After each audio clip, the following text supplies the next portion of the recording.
Back here on CBS Sports HQ next week, another banger of a card at UFC 325 from Sydney, Australia. Volkanovski versus Lopes 2. Last April, Volk defeated Lopes via unanimous decision to win the vacant featherweight championship. Co-main event, a lightweight bout between Dan Hooker and Benoit Saint-Denis. Hooker lost his last fight in November when Arman Tsarukyan submitted him via arm triangle. Benoit Saint-Denis has won 3 straight fights. CBS Sports HQ is fueled by Monster Energy. Unleash the Beast. And Volk's going to try to do that.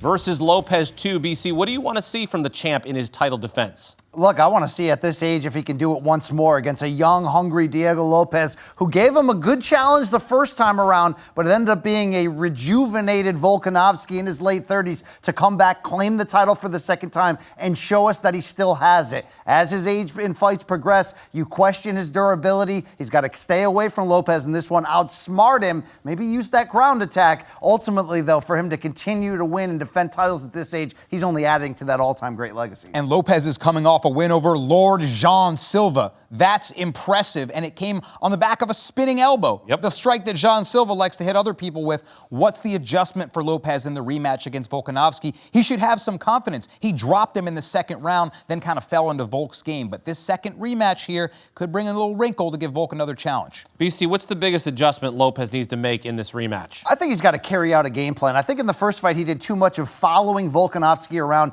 not cutting off the cage, and allowing Volk, the great wizard with so much technique and experience, to set the tone and control the fight. Lopes has to make the aging champion feel his age the second time around. He's been given a big second chance due to that all-action breakthrough knockout win over Silva that headlined Noche UFC last year, was in the fight of the year discussion in the end. He got catapulted back to the top. He shows a great ground game. He shows good striking.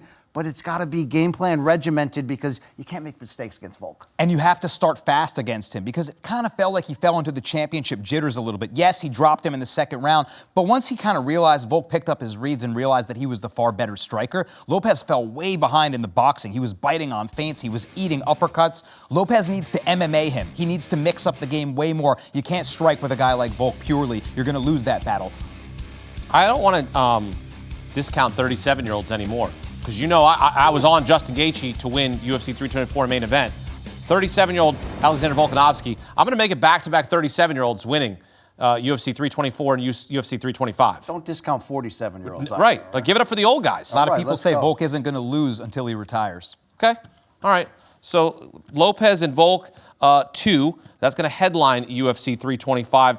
What's the most exciting fight to watch at UFC 325 aside from the main event? Which one you're looking at? I'm going to stay in the lightweight division here and go Rafael Fiziev against Mauricio Hufi. And we're looking to turn over the lightweight division, right? We have the aging action heroes, Justin Gaethje proving that he's still got it. But you need a good bounce back for both. Fiziev recently had a nice decision win over Ignacio Bahamondes to snap a 3-fight losing skid, which involved some injuries in there. Hufi's coming off a devastating loss to Benoit Saint-Denis, where he was taken down and ultimately submitted. These two are looking to make their name known as a future contender in this division. I'm expecting all action, fun, drama, violence. This should be a wild one. Fun, drama, and violence. BC mentioned Mauricio Hufi and BSD. How about BSD versus Dan the Hangman Hooker? We have one of the all-time, knockout artists and absolute banger fighters in Dan Hooker. His 2020 scrap with Dustin Poirier remains one of my favorite fights of all time. The Jalen Turner fight and Mateus Gamrot bouts. This guy will throw down against a counterterrorism special forces fighter